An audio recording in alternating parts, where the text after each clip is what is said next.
Hello students, welcome back to our YouTube channel R N study success point. पहले बच्चों, एक बार फिर से आज का वीडियो में आपका बहुत बहुत स्वागत है। स्टूडेंट्स, इस वीडियो में हम क्लास 10th का प्री बोर्ड एग्जाम का मैथ का जो हम लोग क्वेश्चन पेपर जो है वो सोल्व करने वाले हैं। जो काफ़ी स्टूडेंट्स जो अभी क्लास 10th में पढ़ रहे हैं, तो उनका बोर्ड का एग्ज़ाम कैसे होने वाला है उसी को लेकर के भी हर एक स्कूल में प्री बोर्ड हो रहा है। तो ये जो दिल्ली गवर्नमेंट स्कूल में जितने भी बच्चे हैं उनका जो प्री बोर्ड हुआ है उसका क्वेश्चन पेपर है और इसी को हम सोल्व कर रहे हैं। इससे आपको एक आइडिया मिल जाएगा कि गवर्नमेंट जो हमारा बोर्ड एग्ज़ाम होगा वो किस तरह से होगा और किस तरह से हमारी जो है प्रैक्टिस और करना है। बता दें कि ये इवनिंग शिफ्ट में जो हुआ था उसका क्वेश्चन पेपर है।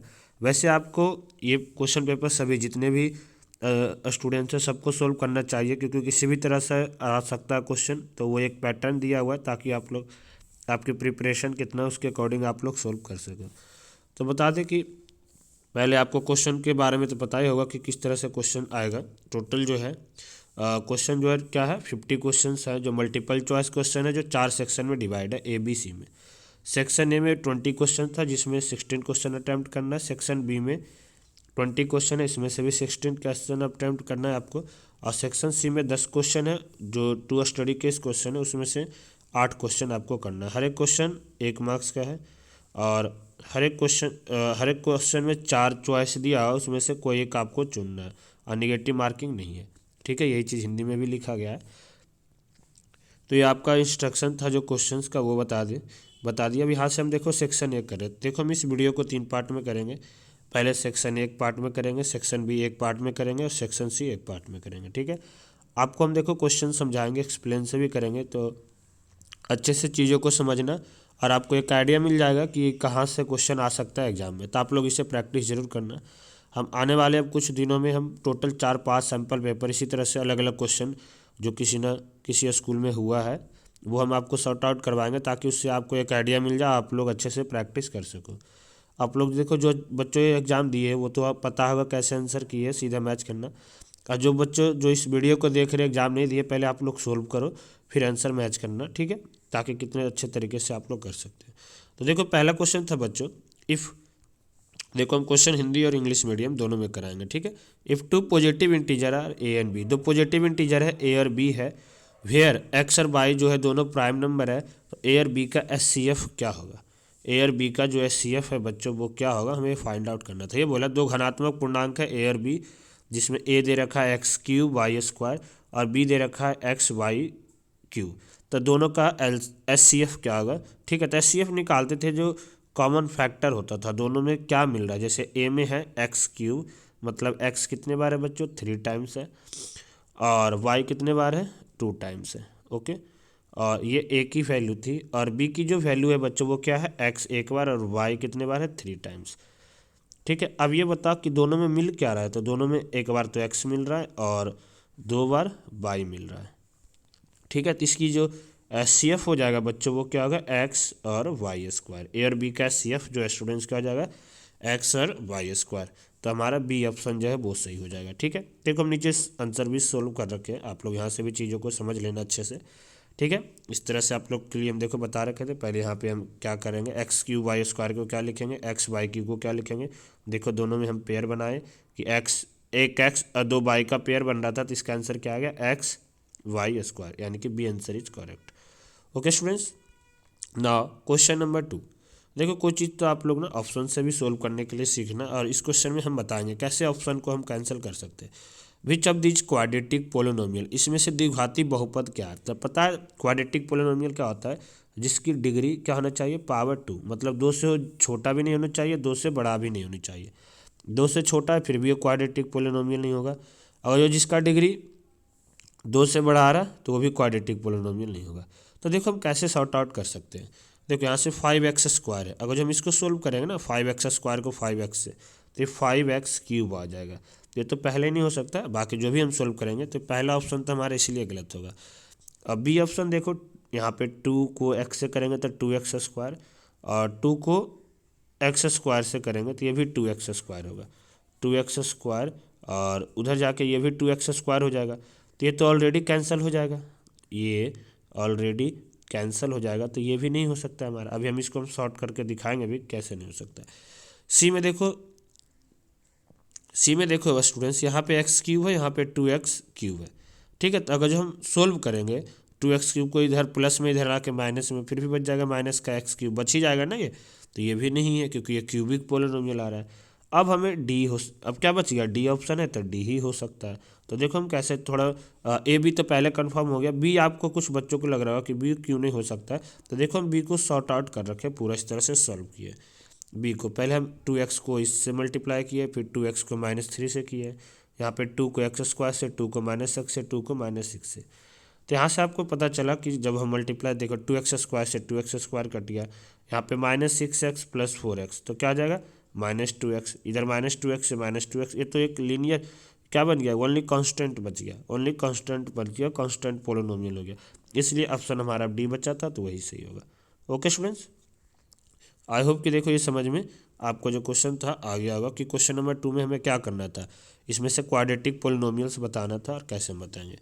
अगला जो क्वेश्चन है बच्चों, देखो हमें दे रखा है कॉस ए का वैल्यू 4/5। तो कॉस क्या होता है बच्चों, b/h। कॉस क्या होता है, b/h, मतलब बेस हमें 4 दिया हुआ है। ठीक है, हमें कॉस का मान दे रखा है, तो आधार 4 दिया हुआ है, यानी कि बेस 4 दिया हुआ है, और परपेंडिकुलर सॉरी हाइपोटेनस यानी कि कर्ण जो है वो 5 दिया हुआ है। ठीक है, तो पहले हम परपेंडिकुलर निकाले, जब ये 5 है ये 4 है, तो पाइथागोरस ट्रिपलेट याद होना चाहिए, पाइथागोरस थ्योरम से आप लोग निकाल लोगे। परपेंडिकुलर कितना होगा 3, और tan ए क्या होता है बच्चों, p/b। तो p कितना था 3 और b कितना था 4, इसलिए जो ऑप्शन बी है बच्चों वो क्या हो जाएगा, सही होगा, ऑप्शन बी से। तो तीसरे का क्या हो जाएगा बच्चों, बी। ठीक है, नीचे हम वीडियो शॉर्ट आउट भी कर रखे, तो आप लोग वहाँ से चीज़ों को समझ भी लेना। नेक्स्ट जो था बच्चों की, एक साधारण वर्ष 53 रविवार होने की प्रायिकता क्या होगी, मतलब 53 संडे हो, इसका प्रायिकता क्या होगा। तो देखो आपको पता है कि नॉर्मल में 365 दिन होता है, अब एक वीक में 7 दिन होता है, तो हम पहले 7 से करते, टोटल हर एक दिन कितना कितना आ सकता है, 7 5 या 35, यहाँ से बच गया 1, और यहाँ से क्या होगा 7 2 या 14। यहाँ से देखो बच्चों हम देखें कि 52 डेज तो सभी दिन आएगा ही आएगा, 52 दिन, मंडे हो, ट्यूसडे हो, वेडनेसडे हो, थर्सडे हो, फ्राइडे हो, सैटरडे हो, संडे हो, ये तो सब आएगा ही आएगा। अब एक में ऐसा है, एक एक दिन बच गया रिमाइंडर, तो एक में क्या हो सकता है, कुछ भी हो सकता है। एक दिन ऐसा हो सकता है कि संडे भी हो, मंडे भी हो, ट्यूसडे हो, पूरे को भी 7 दिन, तो 1/7। तो इसका आंसर बी जो है वो सही होगा। ओके स्टूडेंट्स, क्लियर और नॉट। ठीक है, फोर्थ आंसर समझ में आ रहा है नहीं आ रहा है हमें। ठीक है, कौन कौन मैसेज कमेंट करके ज़रूर बताना आपको चीज़ों को कितना समझ पा रहे हो। ओके, नेक्स्ट जो था बच्चों, एक्स अक्ष से बिंदु 2,3 की दूरी ज्ञात करें, मतलब जो हमें था डिस्टेंस फाइंड आउट करना था एक्स एक्सिस से 2,3 का। ठीक है, एक्स एक्सिस से 2,3 का हमें डिस्टेंस फाइंड आउट करना था। ओके, तो देखो 2,3 कुछ हमारा ग्राफ पे इस तरह से बनेगा, मान लो देखो हम ये ग्राफ यहाँ बना रखे हैं, कुछ इस तरह से बनेगा। मान लो पहले तो हम ये देख लेते हैं, ये मान लेते हैं कि ये 2,3 है। ठीक है, इसका डिस्टेंस फाइंड आउट करना था, तो डिस्टेंस कैसे फाइंड आउट करेंगे बच्चों, बताओ। देखो ये x की वैल्यू, x कितना है इधर, x 2 है, और y कितना है 3 है, तो हम यहाँ से ओरिजिन, यहाँ पे अब ओरिजिन से यही तो निकालना है, तो हाइपोटेनस फॉर्मूला लगा देंगे, 2 का स्क्वायर 3 का स्क्वायर 2 का स्क्वायर। ठीक है, यहाँ से हम लगा देंगे फॉर्मूला। ठीक है, समझ में आ रहा है नहीं आ रहा है, इस तरह से देखो, सॉरी, और क्वेश्चन एक बार दोबारा से समझना, पता चल जाएगा। यहाँ पे क्या था, डिस्टेंस ऑफ पॉइंट, अच्छा एक्स एक्सिस से, ओरिजिन से नहीं निकालना, हमें सिर्फ एक्स एक्सिस से बताना था, सॉरी।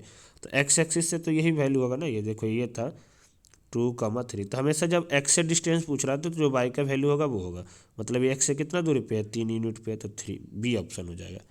समझ में आ रहा है स्टूडेंट्स, आई होप कि देखो 5 क्वेश्चन आपको अच्छे से क्लियर हो रहा होगा। क्वेश्चन नंबर 6 देखो क्या था कि R1 R2 दो वृत्त है कि परिधियों का योग का त्रिज्या R है, मतलब R1 R2 दो वृत्त है और जिसका परिधियों का योग जो है बराबर है R वाले त्रिज्या का, मतलब जो दो सर्कल, याद होगा एनसीईआरटी में आपको क्वेश्चन किए थे 10.1 का फर्स्ट क्वेश्चन याद होगा। ये R1 एक सर्कल है, R1 एक का R2 है, ये बराबर है तीसरे सर्कल का, तो बता वाले एक वृत्त का परिधि का बराबर है तो क्या कंडीशन से होगा। ये बोला द सम ऑफ सरकमफ्रेंस, दो सर्कल का सरकमफ्रेंस R1 R2 का इक्वल है R वाले सरकमफ्रेंस का। देखो मैं ऐसा क्वेश्चन को सीधा हम बताए थे, क्या बताए थे, पाई R1 का पाई R, क्योंकि 2πr1 पहला 2πr2 ये बराबर है टू पाई आर वाले का। टू पाई सब में कॉमन लेंगे तो कट जाएगा। यहाँ से क्या बच जाएगा सीधा R1 plus R2 equal to R. So our answer is A. इसलिए हमारा आंसर क्या हो जाएगा बच्चों, ए जो है वो सही होगा। ठीक है, नेक्स्ट वन देखना students. Two dice are thrown together the probability of getting prime number as sum is. मतलब दो पासों को एक साथ उछालते हैं तो पासों में प्राप्त संख्याओं का योग एक अभाज्य संख्या होने की प्रायिकता क्या है, अभाज्य प्राइम नंबर क्या है। तो देखो, जब तुम पहले तो ये समझो कि जब अगर जो आप दो पासे उछाल रहे तो उसका सम क्या क्या आ सकता है। देखो, सबसे छोटा वैल्यू ले लो, मान लो दोनों में एक और एक है तो उसका सम 2 आएगा। या तो आप सबसे लास्ट में देखो दोनों में 6 6 आ रहा है तो उसका सम क्या आएगा, 12 आएगा ऐड जोड़ने पे। मतलब हमें वैल्यू जोड़ के 2 से 12 तक ही आ सकता है, 2 से 12 तक ही आ सकता है। ठीक है, तो अब इसमें से प्राइम नंबर कौन कौन सा है, तो इसमें से 2 से 12 तक में प्राइम नंबर जो अभाज्य संख्या है वो है 2, 3, 5, 7, 11, ये है।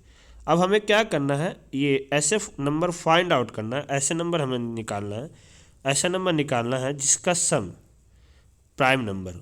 ठीक है, दो डाइस को उछालेंगे तो getting prime number as sum is, उसका सम प्राइम नंबर आए, मतलब अप्रायिकता जो है जोड़ के ये सभी नंबर आने का प्रोबेबिलिटी कितना है। तो देखो, हम इसको थोड़ा अच्छे से एक्सप्लेन में समझा रहे हैं, लेकिन इसका हम शॉर्ट ट्रिक भी बताएंगे आपको ये क्या है।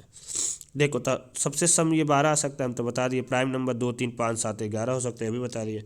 अब हम सबका निकाल लेंगे, 2 जोड़ने पे कितना आएगा, तो एक ही बार आ सकता है जिसका सम 2 होगा, दोनों में एक एक। 3 जोड़ने पे कितना आएगा, तो 2 बार, या तो एक में 1 का, एक में 2, या फिर एक में 2, एक में 1। तब ध्यान देना जितने भी नंबर है ना उसका सम कितना आ सकता है, एक कम आए। जैसे 3 है, 2 जोड़ने का सम कितना था, 1, 3 जोड़ने का कितना आएगा, 2 बार आएगा। 5 जोड़ने पे कितने बार आ सकता है, 4 बार आ सकता है 5। और 7 जोड़ने में कितने बार आ सकता है, 6 बार आ सकता है। या तो पहले में 1 आए, दूसरे में 6, फिर दूसरे में 2, दूसरे में 5, फिर 3, 3 या 4 2, या फिर 5 1 या 6 1। ठीक है, तो देखो 2 तो आया, 2 तो आया 1 बार, 3 आया 2 बार, 5 आया 6 बार, और 5 आया 4 बार, और 6 उसके बाद 5 के बाद 7 जो आ रहा है वो 6 टाइम आ रहा है। और 11 कितने बार आ सकता है, 2 ही बार आ सकता है। एक तो एक में 6 आया, एक में 5 आया, या फिर एक में 5, एक में 6 आ जाएगा। तो टोटल यही नंबर आ सकता है। अब सबको जोड़ लो, तो सबको हम जोड़ लेंगे तो कितना आएगा स्टूडेंट्स, सबका सम जो है आ गया था, सबका सम आ गया 13। और इसका प्रोबेबिलिटी क्या होगा, probability of getting sum of prime number equal to 13/36, 13/36 आएगा। समझ में आ रहा है क्या था, चीज़ों को थोड़ा अच्छे से समझना और कमेंट करके जरूर रिप्लाई करना कितना आप चीज़ों को समझ पा रहे हैं। तो बी का जो ऑप्शन हो जाएगा, 7 का जो होगा वो ऑप्शन बी हो जाएगा, 13/36। ये बोला कि यदि दो सर्कल है जिसका पेरीमीटर बराबर है, किसका, if the perimeter of circle, जो सर्कल का पेरीमीटर है ना वो बराबर है स्क्वायर का, तो उसका रेशियो क्या होगा, एरिया का रेशियो क्या होगा। ठीक है, सर्कल एरिया का रेशियो क्या होगा, यानी कि सर्कल और उसका दोनों का एरिया का रेशियो क्या होगा। तो देखो, इस चीज़ों को भी हम अच्छे से समझा रहे हैं आपके लिए। नीचे क्वेश्चन में क्या बोला कि पेरीमीटर ऑफ सर्कल यानी कि 2πr ये बराबर है पेरीमीटर ऑफ स्क्वायर का 4a का। यानी कि यहाँ से हम देखें 2 से ये कट गया। देखो, कैलकुलेशन थोड़ा आप लोग फास्ट करना। ठीक है, 2 से यहाँ पे बचा πr इक्वल टू 2a, मतलब a का वैल्यू यहाँ से क्या आ गया, πr/2। अब क्या क्वेश्चन में पूछ रहा था, दोनों का एरिया का रेशियो, मतलब πr² अपॉन में a²। तो a के जगह पे हम πr का स्क्वायर रख देंगे। ठीक है, यहाँ से हमें देखो क्या समझ में आया, πr/2 का स्क्वायर, πr का स्क्वायर तो ऊपर है ही, और ये चीज़ उल्टा हो जाएगा, वो भी 2 बार है तो हम 2 बार लिखेंगे 2πr। एक बार तो देखो पाई से पाई कट गया, पाई से पाई एक बार कट गया, r² था तो r² से ये r और ये r कट गया, बच गया 2 2 जा 4 और नीचे पाई, और नीचे पाई था तो इसको हम उल्टा करके 7/22 लिख सकते हैं। ये दोनों कट गया, 7 2 जा 14/11, यानी कि 14:11। बी ऑप्शन जो था हमारा वो सही था, बी ऑप्शन जो था वो हमारा क्या था, सही था। ओके स्टूडेंट्स, क्लियर और नॉट, समझ में आ रहा है, आप लोग कमेंट करके जरूर बताना कितना चीज़ों को समझ पा रहे हो। ओके, नाउ 9th क्वेश्चन जो हमें दिया हुआ था बच्चों कि यदि बिंदु, मतलब एक डिस्टेंस, दो कोऑर्डिनेट पॉइंट है जो एक 4, P है और 1, 0 है, दोनों का बीच का डिस्टेंस हमें दिया हुआ है, दूरी दे रखा है 5, तो P का मान क्या होगा, वैल्यू ऑफ P। ठीक है, तो हमें P का वैल्यू निकालना था जब दोनों का बीच का हमें क्या दे रखा था, डिस्टेंस दे रखा था। तो हम कौन सा, ये चैप्टर कौन सा है, 7 चैप्टर का है, डिस्टेंस फार्मूला यूज करना है, दूरी का सूत्र। तो डिस्टेंस फार्मूला क्या होता है, x2 - x1 y2 - y1 का स्क्वायर का अंडर रूट। ठीक है। तो यहाँ से हम 1 - 4 करके स्क्वायर कर दिए। यहाँ से हम देखो p-1 लिखे, एक्चुअली देखो 1 - 2 लिखे या 2 - 1 लिखे, बाद में जब स्क्वायर करने पे ना दोनों का वैल्यू सेम ही होगा, इसलिए हम पहले यहाँ पे 0 -p लिख दिया। तो आप चीज़ों को समझो थोड़ा सा। देखो 1 में से 4 गया, -3 का स्क्वायर और -p का स्क्वायर, -3 का स्क्वायर 9 और p का स्क्वायर p स्क्वायर। यह स्क्वायर रूट था, इधर जाके इधर आके स्क्वायर बन जाएगा। 5 का स्क्वायर 25 प्लस 9 था, इधर आके -9 आ गया। 25 में से 9 जाएगा बच्चों तो 16 होगा। 25 में से 9 गया 16, यानी कि पी स्क्वायर की वैल्यू 16, तो पी की वैल्यू √16 आ रहा है। देखो हम कोऑर्डिनेट ज्योमेट्री पढ़ रहे थे, मतलब स्क्वायर रूट में, तो उसका वैल्यू प्लस में भी हो सकता है, क्योंकि अभी हम बताया +4 का भी स्क्वायर करो तो 16 ही आएगा, और -4 का भी स्क्वायर करो तो 16 ही आएगा। तो इसका वैल्यू +-4 दोनों हो सकता है।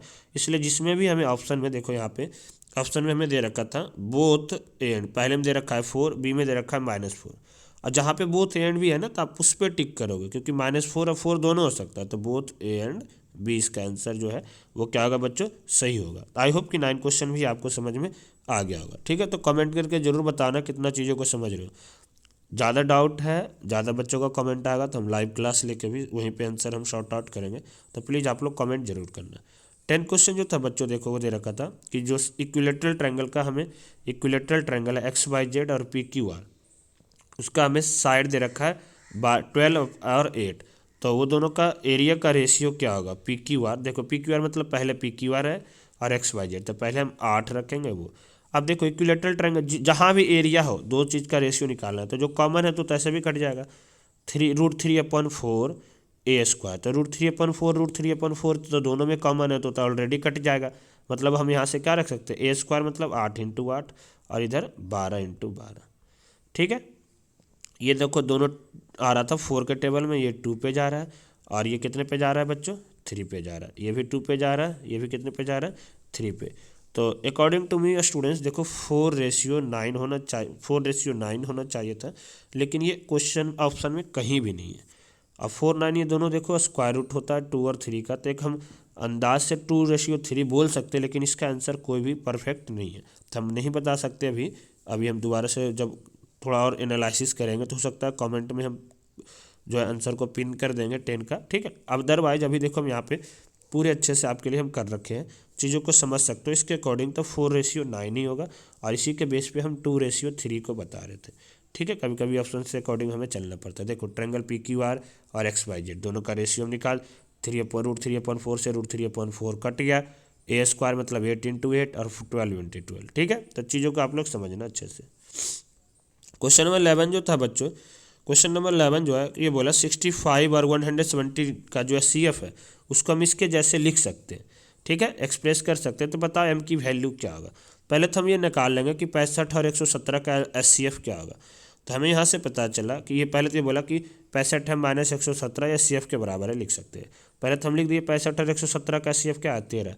मतलब ये जो नंबर है ये किसके बराबर है, 65M - 116 किसके बराबर है, 13 का। -117 इधर आके +117 हो जाएगा, मतलब 65M की वैल्यू आ गया 130। डैट मीन्स M की वैल्यू क्या हो जाएगा स्टूडेंट्स, M की वैल्यू हो जाएगा 130/65, डैट मीन्स 2।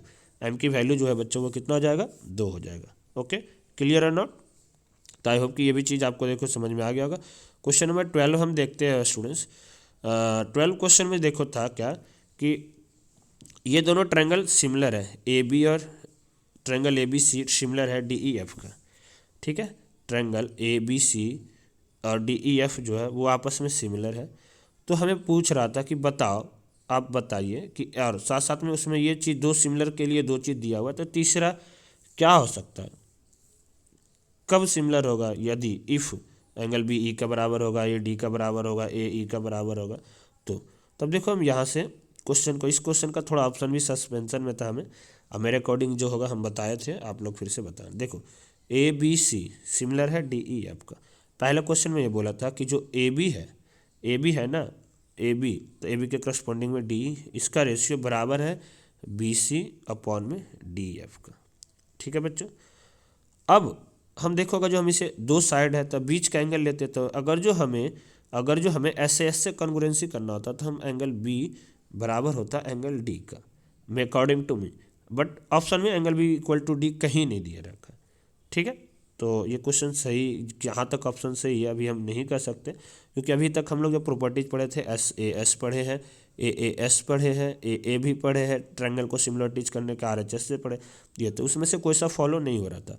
डेट्स वाई हमारे according to angle B equal to angle D होगा।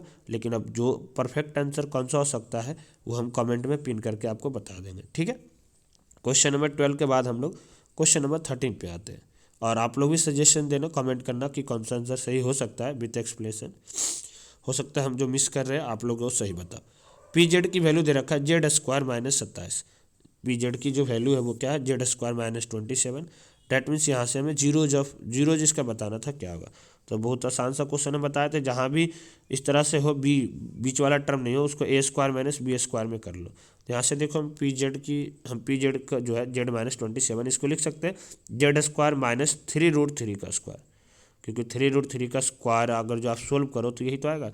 देखो 3√3 का स्क्वायर 3 इंटू 3 और √3 इंटू √3, ठीक है। स्क्वायर ये होगा 3 3 9, √3 को √3 करेंगे 327, तो ये लिख सकते हैं हम। LCM लेके इसको लिख दिए।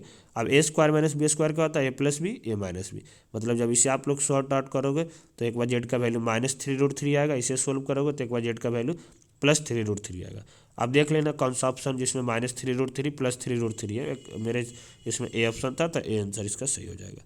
ओके स्टूडेंट्स, क्लियर और नॉट, क्लियर और नॉट, देखो A ऑप्शन सही हो जाएगा, ठीक है। 14 क्वेश्चन अब देखते हैं बच्चों। 14 क्वेश्चन में दे रखा था कि ABC सिमिलर है DEF का, ABC सिमिलर है DEF का, तो उसका और पेरीमीटर जो है दोनों का 13 और 18 है, तो BC की वैल्यू 9 है, तो EF क्या होगा। देखो पता है बच्चों कि जब भी दो ट्रायंगल सिमिलर हो ना तो दोनों ट्रायंगल का सिमिलर जो पेरीमीटर का रेशियो बराबर होता है दोनों करस्पॉन्डिंग साइड्स का रेशियो का, ठीक है। करस्पॉन्डिंग साइड्स का रेशियो का बराबर होता है। तो वही चीज़ हम यहाँ पे कर रखे हैं, वही चीज़ हम यहाँ पे कर रखे हैं कि ABC सिमिलर है DEF का, यानी कि जो ABC ट्रायंगल है उसका पेरीमीटर का रेशियो और DEF का रेशियो बराबर होगा बाकी जो साइड था, यानी कि BC का वैल्यू 9 था, EF का वैल्यू ये। इसे आप क्रॉस मल्टीप्लाई करोगे, शॉर्ट आउट करोगे, देखो इधर मल्टीप्लाई करेंगे 9/18, उसे 30 से डिवाइड करेंगे तो क्या आएगा 9 6 54/10, यानी कि 5.4 सेंटीमीटर। बी ऑप्शन जो है वो हमारा क्या हो जाएगा, सही हो जाएगा। ओके स्टूडेंट्स, तो आई होप कि 14 क्वेश्चन तक आपको समझ में आ गया होगा। देखो यहाँ से बी ऑप्शन था इसका, तो बी सही हो गया। अगला बोला 12, 21 और 15 का SCF और LCM क्या होगा। तो आप SCF और LCM दोनों का निकाल लोगे। देखो आई होप कि ये तो बहुत ही ईजी क्वेश्चन था, एक्सरसाइज 1.2 में दिया हुआ भी था। यहाँ से हम प्राइम फैक्टर मेथड से आपको करके दिखा दिए। यहाँ से जो दोनों में कॉमन आ रहा था वो SCF था। उसके बाद LCM पता है, जो कॉमन होता है वो भी लिखते, बाकी जो नहीं मिलता है वो भी करते। सबको मल्टीप्लाई करके LCM 420 आ रहा था, ठीक है। तो SCF 3, LCM 420, जो ऑप्शन आ रहा था वो देख लेना, तो C आ रहा था। अगला जो क्वेश्चन था स्टूडेंट्स, नेक्स्ट जो क्वेश्चन था एक और नेक्स्ट जो क्वेश्चन है बच्चों ये 16 क्वेश्चन में था कि देखो द कोऑर्डिनेट जो है पॉइंट ऑन एक्स एक्सिस से वो कट कर रहा है, इक्व डिस्टेंस है 1,3 माइनस 1,2 7, ये है देखो 7.1 का क्वेश्चन इक्व डिस्टेंस वाला याद रखना इस तरह का, ठीक है। इक्व डिस्टेंस वाला लास्ट क्वेश्चन जो था आपका एक्सरसाइज में, ठीक है। अब एक्स एक्सिस से कट रहा है मतलब एक्स की कुछ वैल्यू होगा लेकिन वाई 0 होगा, ये हमें पता है, ठीक है। और दोनों बराबर होगा। तो देखो हम यहाँ पे समझाने के लिए यहाँ पे हम अच्छे से सॉर्ट आउट कर रखे हैं इसको। इस तरह से आप लोग डायग्राम से समझना कि ये है कि मान लो AB को एक लाइन है जिसका ये कोऑर्डिनेट है, ये B है, और C उसे कट कर रहा था एक्स एक्सिस पे, मतलब x,0, और जितना AC होगा उतना ही BC होगा। दोनों को डिस्टेंस फार्मूला से सॉर्ट आउट कर लेना। डिस्टेंस फार्मूला देखो हम लगाए हैं, और वहाँ से सॉल्व करने के बाद हमें पता चला कि x की वैल्यू 5/4 होगा। तो उसका कोऑर्डिनेट क्या होगा, बताए थे x,0, मतलब x की वैल्यू 5/4, 0, ये हमारा क्या हो जाएगा, आंसर हो जाएगा, ठीक है स्टूडेंट। तो जो भी ऑप्शन ये दिख रहा है आपको उसके हिसाब से आप टिक कर लेना। हाँ डी ऑप्शन था, तो इसका जो है क्या आ जाएगा 16 का डी ऑप्शन जो है वो सही हो जाएगा। नेक्स्ट जो है देखो बच्चों, cost of fencing of circular field 36 रुपये पर मीटर के हिसाब से हमें इतने पैसे लगते थे उसे घेरने में। तो बताओ 0.60 पर मीटर स्क्वायर से कितने पैसे लगेंगे उसे हल जोतने में, ठीक है। तो पहले हम क्या करेंगे, इसको इससे डिवाइड कर देते, 36 को इससे डिवाइड कर देंगे तो हमारा क्या आ जाएगा, सरकमफ्रेंस आ जाएगा उस सर्कल का। और जब सरकमफ्रेंस आ जाएगा उस सर्कल का तो उसको हम रेडियस वहाँ से निकाल लेंगे, और जब रेडियस आ जाएगा तो फिर से हम उसको एरिया निकाल देंगे। एरिया जो आएगा तो उसको हम मल्टीप्लाई कर देंगे 0.60 से, तो आंसर आ जाएगा, ठीक है। तो एक्चुअली हमारा भी आंसर परफेक्ट इसमें से मैच नहीं कर रहा था, ठीक है। आपको हम यहाँ से करके बता देते हैं, आप लोग कमेंट करके हमें बताना है कि इसका आंसर परफेक्ट क्या हो सकता है, ठीक है। पहले देखो पेरीमीटर ऑफ फील्ड, तो ये आ गया डिवाइड करके 330 मीटर, ठीक है। उसके बाद इसका एरिया क्या होगा, तो एरिया क्या होता है स्टूडेंट्स, पाई आर। एक्चुअली देखो सॉरी, पहले हम एरिया निकालेंगे, हमें 2 पाई आर पेरीमीटर आया, तो यहाँ से हम सरकमफ्रेंस निकालेंगे। 2 पाई आर की वैल्यू 330 है, तो यहाँ से रेडियस जो है वो आ गया। यहाँ से रेडियस कितना हो जाएगा स्टूडेंट्स, एक्चुअली देखो 2 पाई आर का वैल्यू दे रखा है हमारे पास, ठीक है। तो यहाँ से आप लोग रेडियस निकालोगे बच्चों, तो कितना आ जाएगा, देखो 2 के टेबल में 22 से कटा, ठीक है। तो यहाँ से आप लोग रेडियस निकालना, तो मेरे अकॉर्डिंग रेडियस आया था 210 मीटर स्क्वायर, ठीक है। 210 मीटर स्क्वायर आ गया था रेडियस इसका। और वहाँ से फिर हम क्या करेंगे, एरिया निकाल लिए थे, तो ये 83160 आ रहा था, लेकिन ऑप्शन में नहीं आ रहा था, तो इस क्वेश्चन को हम लोग बाद में शॉर्ट आउट करेंगे। और आप लोग भी कमेंट करके, ऐसा भी 16 क्वेश्चन आपको करना था, तो जो ये क्वेश्चन किए होंगे आप लोग प्लीज़ कमेंट जरूर बताना करके, फिर हम इसे दोबारा से, क्योंकि हम क्या किए बता। अगला क्वेश्चन काफ़ी ईजी है, जब लाइन कंसिस्टेंस होगा तो क्या हो सकता है। लाइन कंसिस्टेंस, तो देखो लाइन कंसिस्टेंस जब होता है जब या तो दोनों आपस में इंटरसेक्ट करता है या दोनों एक ही पे आता है, प्रतिच्छेदी रेखा होता है या संपाती रेखा होती है। तो प्रतिच्छेदी संपाती, सी ऑप्शन जो है वो सही हो जाएगा 18 का। ओके स्टूडेंट्स, 18 के बाद देखो हम 19 क्वेश्चन पे आते हैं। 19 क्वेश्चन पे आते हैं तो हम बच्चों देखो क्या होगा। 19 क्वेश्चन बोला कि ए बी सी एक राइट एंगल ट्रायंगल है और ए सी और ए बी दोनों बराबर है, तो इसमें से कौन सा ऑप्शन सही है। तो देखो ए बी तो इधर आएगा, यानी कि A B square equal to 2 AC square हो सकता है। कैसे, क्योंकि राइट एंगल ट्रायंगल में क्या होता था, सबसे पहले AC square plus BC square equal to क्या हो सकता है, AB स्क्वायर। अब ये AB स्क्वायर इक्वल टू क्या होगा, देखो हमें क्वेश्चन में AC है, BC भी AC के बराबर है, तो AC और AC कितना होगा 2AC स्क्वायर।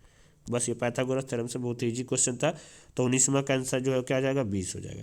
क्वेश्चन नंबर 20 जो है बच्चों, के क्या मान ज्ञात कीजिए जब x + 2y = 3 तथा 5x + ky असंगत है, मतलब दोनों लाइन इंटरसेक्टिंग है, ठीक है। असंगत है मतलब देखो सॉरी इनकंसिस्टेंस है। इनकंसिस्टेंस कब होता है, जब दोनों लाइन पैरेलल हो। अब पैरेलल कब होता है, जब A1/A2 बराबर हो B1/B2 का, लेकिन बराबर नहीं होता है C1/C2 का, तब होता है। तो यहाँ से हम देखो शॉर्ट आउट कर देंगे इस चीज़ को। देखो इनकंसिस्टेंस के लिए यही था। अब ये मतलब A1/A2 1/5, B1/B2 2/K, दोनों बराबर है।